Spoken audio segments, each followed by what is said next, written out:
Bienvenidos y bienvenidas a su programa Monseñor Romero y la misión del Evangelio. Un programa que lleva dos objetivos: conocer a Monseñor Romero y estudiar la Sagrada Escritura con un juicio crítico desde la teología de la liberación. Cada día tendremos un encuentro con Monseñor Romero y con el Dios de Jesús.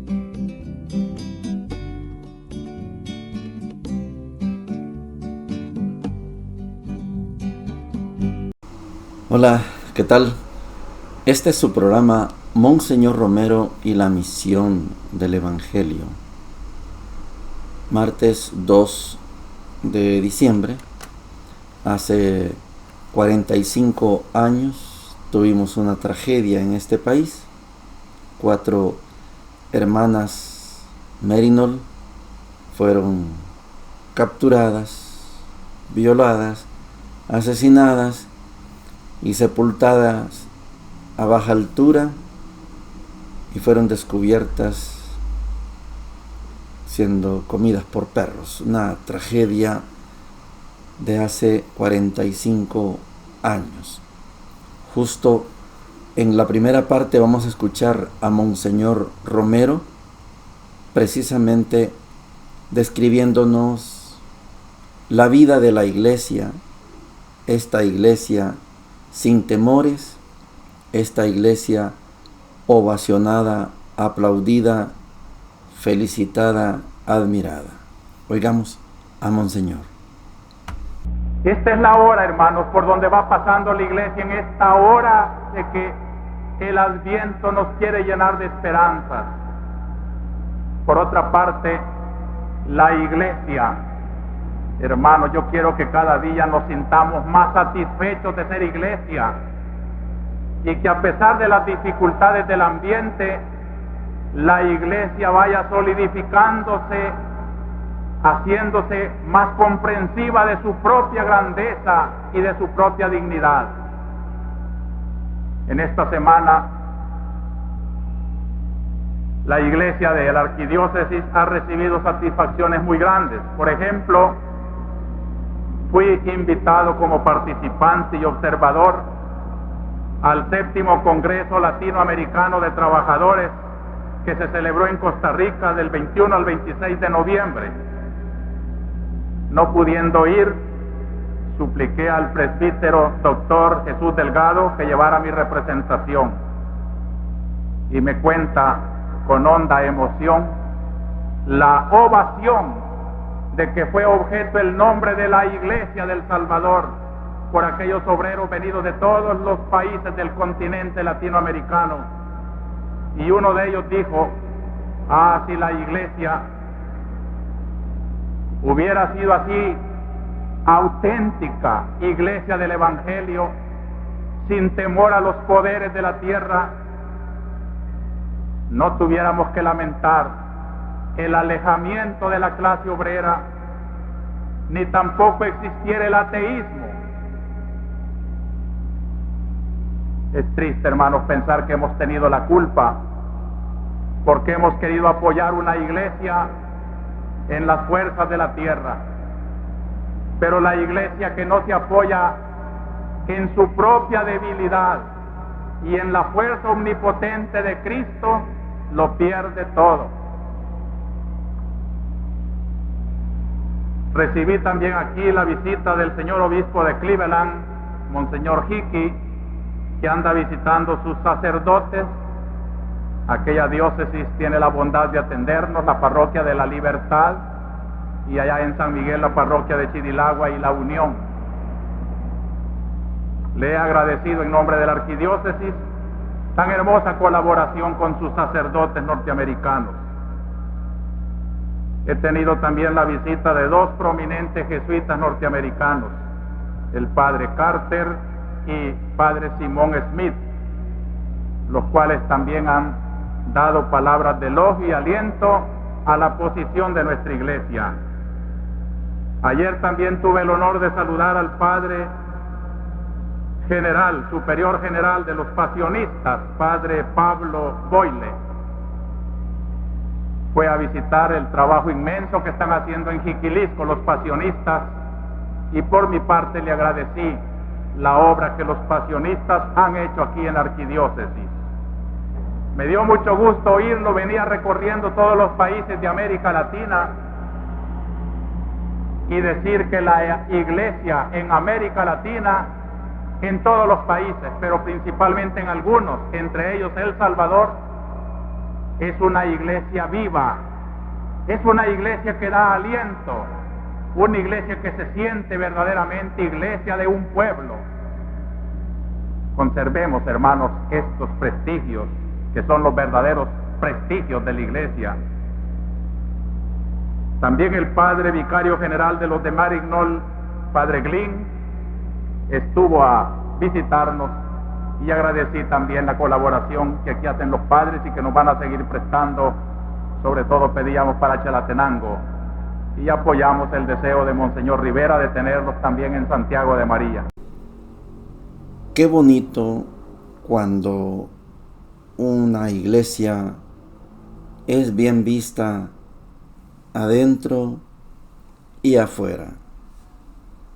La iglesia del Salvador, ovacionada en Costa Rica, ni siquiera fue Monseñor Romero, fue Monseñor Chus Delgado.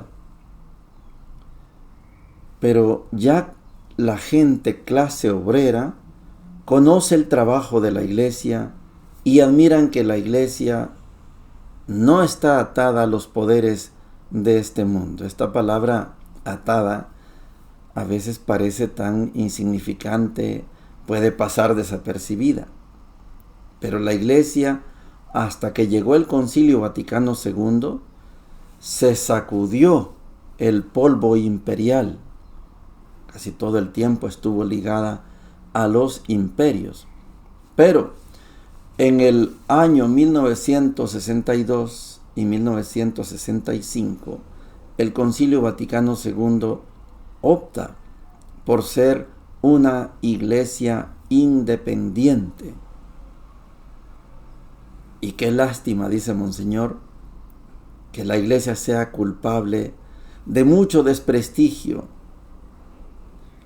Y qué bonito que la clase obrera reconozca que esta es una iglesia del pueblo, una iglesia auténtica del Evangelio. Eso es maravilloso. Los honores los escuchó, los sintió Monseñor Chus Delgado y se lo trajo a Monseñor. Y qué bueno que la iglesia también ad intra, hacia adentro, también tenga un reconocimiento. El obispo de Cleveland, que tiene sacerdotes en la libertad, compartimos mucho tiempo con ellos cuando estábamos en la parroquia Zacacoyo, en la vicaría, en Chirilagua y en La Unión. Pudo irse satisfecho Monseñor, porque hay un trabajo muy reconocido de parte de sus sacerdotes. Ellos son una diócesis en Cleveland, pero salen a compartir con otros pueblos y han venido a El Salvador, y hay el deseo de que también se vayan a Santiago de María. Esa es una joya, una cosa bonita. Viene el padre general de los pasionistas, también ellos son una congregación religiosa, y viene recogiendo por todo el continente la sensación de una iglesia viva, de una iglesia comprometida. Y finalmente, la diosualidad, que hoy estemos hablando de el padre de los Marignol, el padre Glynn, también viene a reconocer el trabajo que hacen los padres Marignol. Y justo estamos en el 77, y 3 años después van a ser martirizadas las hermanas religiosas de Marignol. Qué bonito cuando la iglesia es bien vista adentro, es bien vista afuera. Y qué vergüenza cuando la iglesia ni es bien vista adentro, ni es bien vista afuera. Qué vergüenza, qué feo, pero hay de todo en la viña del Señor, decimos, y la iglesia de Monseñor la ha titulado hoy, en este primer domingo de Adviento, la homilía la ha titulado La Iglesia de la Esperanza, porque esta iglesia, que es valorada adentro y afuera, es una iglesia que da esperanzas. Isaías capítulo 11, versículos del 1 al 10, dice lo siguiente: Aquel día brotará un renuevo del tronco de Jesé, y de su raíz florecerá un vástago. Sobre él se posará el Espíritu del Señor, espíritu de sabiduría y entendimiento, espíritu de consejo y fortaleza, espíritu de ciencia y temor del Señor. Le inspirará el temor del Señor. No juzgará por apariencias, ni sentenciará de oídas. Juzgará a los pobres con justicia, sentenciará con rectitud a los sencillos de la tierra, pero golpeará al violento con la vara de su boca, y con el soplo de sus labios hará morir al malvado. La justicia será su ceñidor de su cintura, y la lealtad cinturón de sus caderas. Habitará el lobo con el cordero, el leopardo se tumbará con el cabrito, el ternero y el león pacerán juntos, un muchacho será su pastor. La vaca pastará con el oso, sus crías se tumbarán juntas, el león como el buey comerá paja. El niño de pecho retozará junto al escondrijo de la serpiente, y el recién destetado extiende la mano hacia la madriguera del áspid. Nadie causará daño ni estrago por todo mi monte santo, porque está lleno el país del conocimiento del Señor, como las aguas colman el mar. Aquel día la raíz de Jesé será elevada como enseña de los pueblos. Se volverán hacia ella las naciones, y será gloriosa su morada. Palabra de Dios, te alabamos, Señor. Les reitero, tenemos dos opciones. O creemos que Isaías anunciaba que iba a venir Jesús y que iba a hacer las cosas nuevas. O la otra opción, nos metemos en el contexto de Isaías, en donde el rey Acaz es un desastre, no le hace caso al profeta y está haciendo alianzas con los poderosos en vez de confiar en el poder, en el temor del Señor. Van a ser un nuevo rey, descendiente del rey David. Jesé es el papá de David. Por eso la lectura comienza que del tronco de Jesé brotará un renuevo, otro hijo de Jesé, el descendiente de Jesé, que es David, va a brotar un rey, y ese rey hará las cosas como se tienen que hacer, y no será como Acaz, como ese rey inepto, insensible, imprudente. El rey sabe lo que le pasó al reino del norte. Fue destruido por Salmanasar, rematado por Sennacherib, reyes de Asiria. El rey anterior a Acaz prefirió dar su vida antes de entregar Jerusalén a Asiria, y lo logró. Pero confió en el poder de Dios. Ocosías confió en el poder de Dios y Judá fue salvado. No pudo el reino de Asiria destruir a Jerusalén. Pero Acaz, sabiendo que viene un gran imperio, Babilonia, en vez de quedarse confiando en Dios como hizo Ocosías, ahora está haciendo alianza con Egipto. Isaías está diciendo: qué lástima, Judá, vas a caer en manos del imperio de Babilonia, porque Babilonia es enemigo de Egipto, y Babilonia va a destruir Egipto y va a destruir Jerusalén. Qué lástima, pero vendrá un renuevo del tronco de Jesé.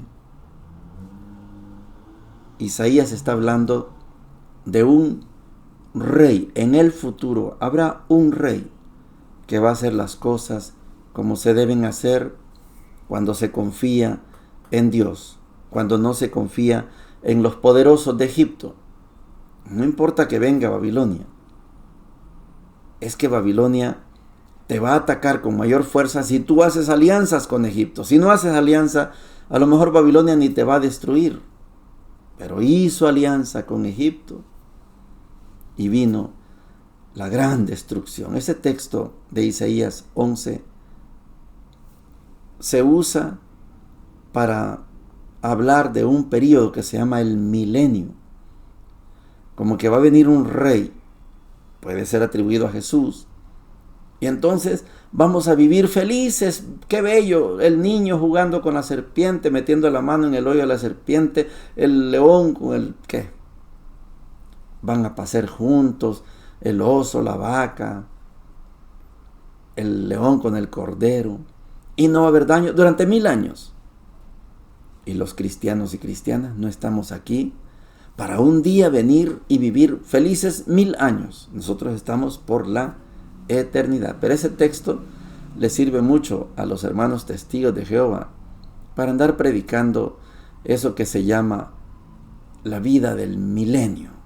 Nosotros no hablamos de un milenio, 1000 años felices, no, toda la vida.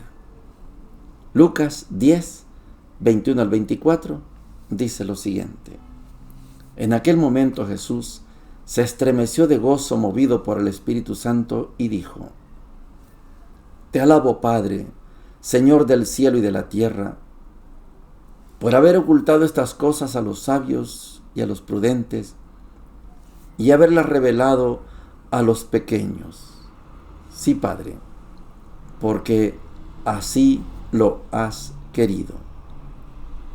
Todo me ha sido dado por mi Padre, y nadie sabe quién es el Hijo sino el Padre, como nadie sabe quién es el Padre sino el Hijo y aquel a quien el Hijo se lo quiera revelar. Después, volviéndose a sus discípulos, Jesús les dijo a ellos solos: felices los ojos que ven lo que ustedes ven. Les aseguro que muchos profetas y reyes quisieron ver lo que ustedes ven y no lo vieron, oír lo que ustedes oyen y no lo oyeron. Palabra del Señor. Gloria y honor a ti, Señor Jesús. Es Adviento, y les he dicho que no hay lectura correlativa, eso está en el tiempo ordinario. Estas son lecturas temáticas. De los 4 personajes, Isaías, Juan Bautista, la Virgen María y Jesús, estamos concentrados en Isaías. Isaías es el profeta de la universalidad. Isaías cree que todos los pueblos van a venir. Sí, es posible. Pero Jesús cambia los papeles, hemos dicho. Jesús, cuando encuentra a los apóstoles después de la resurrección, no les dice, esperen, ya van a venir todos los pueblos para acá. No, vayan por todo el mundo, prediquen el Evangelio, bauticen a todo el mundo en el nombre del Padre, del Hijo y del Espíritu Santo. Mateo, una bifurcación.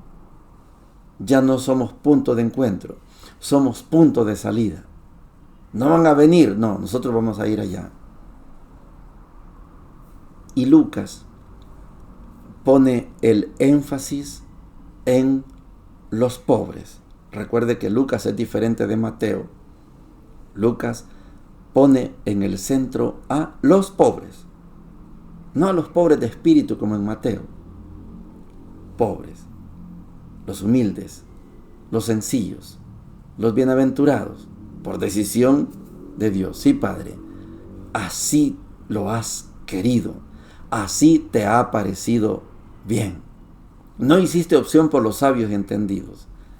Jesús se estremeció de gozo, movido por el Espíritu Santo, y dijo, te alabo, Padre, Señor del cielo y de la tierra, por haber ocultado estas cosas a los sabios y prudentes y haberlas revelado a los pequeños. Sí, Padre, así lo has querido. Yo he venido para hacer opción por los humildes, por los sencillos, no por los poderosos, como Acaz haciendo alianza con los poderosos. No. Ahí está Honduras, haciendo alianza con el poderoso. Yo te siento un mal olor a fraude. No soy hondureño, pero he seguido, ahora que tenemos acceso a los canales de algunos países, he visto canales de Honduras, y el tribunal, el consejo, no sé cómo se llama ahí, el encargado de contar los votos, detiene todo cuando va al 57% de las actas. ¿Qué pasó? ¿Qué pasó? No es posible dar un veredicto cuando ya las actas han llegado todas, están ahí las actas de... No, en el 57 se detiene todo. 500 votos de diferencia entre Nasrallah y el otro señor, el imperialista, el querido, el preferido por Donald Trump. Anoche un gran mensaje del señor Donald Trump: si hacen fraude, si no, etcétera, se va a armar un gran escándalo. O sea, si no gana el mío, que va a haber un gran escándalo. Los datos son datos. Los hondureños votaron. Y hay que darle el triunfo a quien se lo ganó. Si fue el preferido de Donald Trump, está bueno. Y si fue Nasrallah, qué bueno, es la independencia de poder. Pero los que hacen alianza con los poderosos tiemblan porque un Twitter o un mensaje en X del presidente del imperio de los Estados Unidos dice: cuidado, y no gana el mío. Y están ahí temblando y haciendo alianza con el poderoso. ¿Y el pueblo? Te alabo, Padre, porque has escondido estas cosas a los sabios, a los prudentes, y se las has revelado a los sencillos.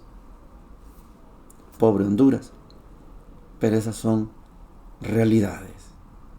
¿Qué tiene que meter su nariz el señor Donald Trump en Honduras? Pero esto pone a temblar a mucha gente. Si no gana el mío, que va a haber un gran escándalo. Está bueno. Gana el suyo, pues. Hagan alianza. Y la gente sencilla, la que votó por Nasrallah, ¿cómo queda? Hace bastantes años, año 94, yo misioné junto con un equipo de paulinos de mi congregación. Misionamos la costa atlántica de Nicaragua. Dividimos en 2 grupos. Éramos 4 misioneros. 2 se fueron por un sector, los otros 2 nos fuimos por otro sector. Yo anduve en Ciuna, pasé por Rosita, Bonanza, Llegamos a Puerto Cabezas y Huaspán.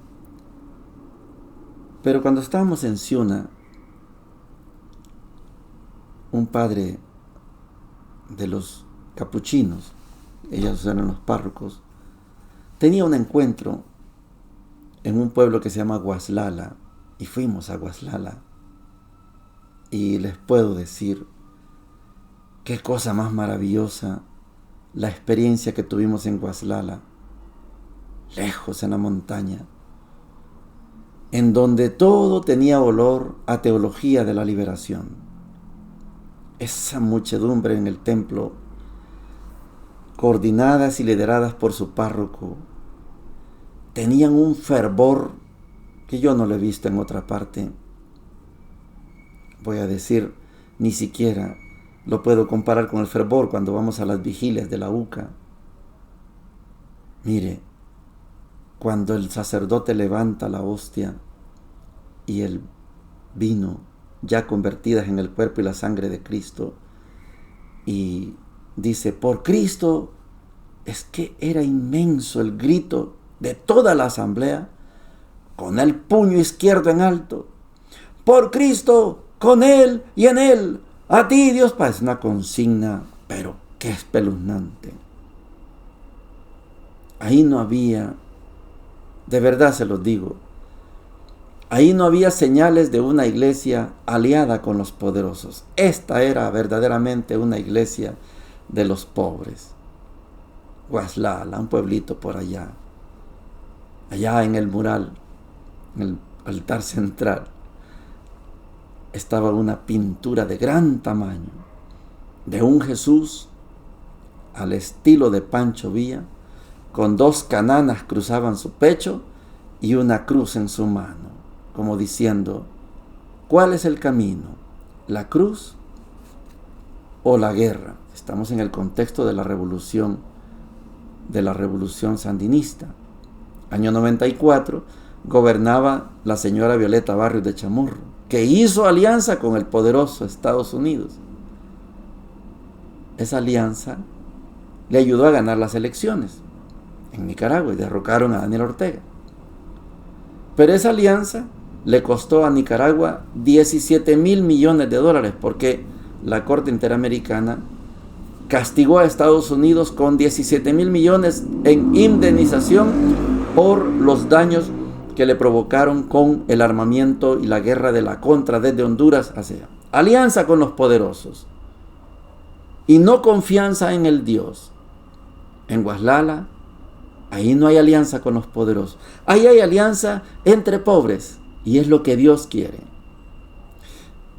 Lástima que son pocos los ejemplos como Guaslala. Aquí hemos tenido muchos, gracias a Dios. Yo puedo mencionar el trabajo de la colonia de Sacamil, San Antonio Abad, el trabajo en Morazán, Padre Rogelio Poncel y otros sacerdotes. Claro que hay ejemplos. Y qué bonito cuando una iglesia es completamente libre.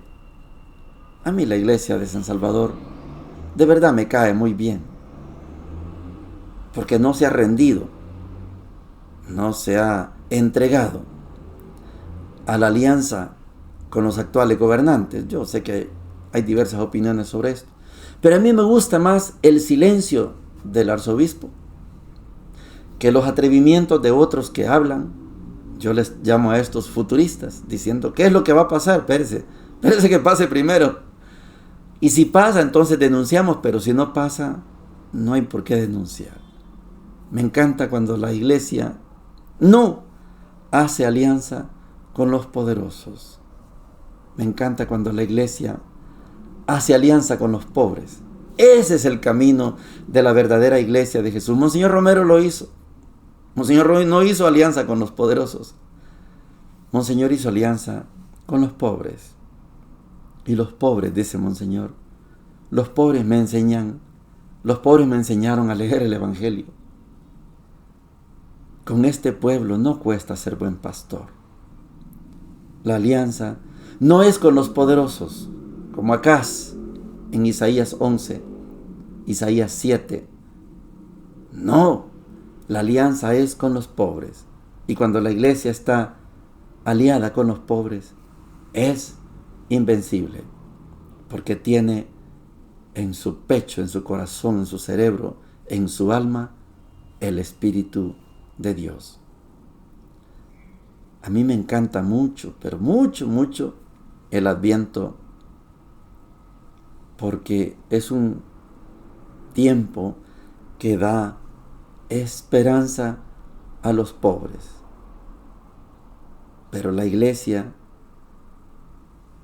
les cuento que ya ayer comenzamos anteayer, pero ayer casi terminamos de poner el nacimiento en el mercado donde yo trabajo, el mercado Dueñas. Y me gusta que el nacimiento es tamaño nacimiento grande, las imágenes son grandes. Y ayer me decía una niña, mi sobrina, le digo, ¿ya viste cómo está el nacimiento? Yo hablando del nacimiento, sí, pero muy chiquito el arbolito. Porque quisieran que el árbol fuera más grande que el nacimiento, pero no, está bueno que el arbolito sea chiquito. Por mí ni arbolito pusiéramos, porque el centro de la Navidad no es el árbol, es el nacimiento, pero las iglesias han dejado penetrar el espíritu del panzón viejo burgués Santa Claus, el espíritu también del Polo Norte, los renos, el árbol, el pino. En el nacimiento de Jesús nunca había un pino, y lo que había era un pesebre y ganado, buey y la mula le ponemos ahí en el nacimiento. Esto que estamos viviendo es una demostración que nos ha penetrado la alianza con los poderosos. Yo voy a muchos templos y por todos lados hay lucitas. Y uno busca el nacimiento. Por allá hay una esquinita, un nacimiento está chiquito. Se ven más las luces, la estrellita, no sé qué, el gorro de Santa Claus o la Pascua, que el misterio. La iglesia, cuando hace alianza con los pobres, lleva a todos sus fieles a ver el misterio, a ver la pobreza de ese nacimiento. José, María y Jesús y un montón de muñequitos de la vida ordinaria. Esto debería ser nuestro nacimiento. Pero cuando vale más la luz, entonces nos vamos a concentrar allá en los grandes árboles de las plazas, no sé dónde, a ver cuál es el más grande. En Guatemala, el árbol más grande lo pone la cervecería Gallo. O sea, hay que tomar cerveza porque hay que hacer. Y aquí la San Martín, así hay que ir a comer al restaurante San Martín. En vez de estrella, la S de San Martín. Yo le fuera a quitar esa S de San Martín y pondría una estrella porque es la estrella de Belén. No, quitaron la estrella de Belén y zamparon ahí la S de San Martín. Así es, el capitalismo nos domina y ya, la propaganda. Entonces, ojalá hiciéramos alianza con los pobres y exaltáramos la pobreza. Y desde la pobreza demostráramos que tenemos el Espíritu de Dios. Me gusta el Adviento y me encanta porque me desahogo en mi descontento con muchas parroquias que le dan más importancia a la luz que al misterio del nacimiento de Jesús. Bendiciones para todos y para todas. Hemos presentado Monseñor Romero y la misión del Evangelio. Hasta la próxima.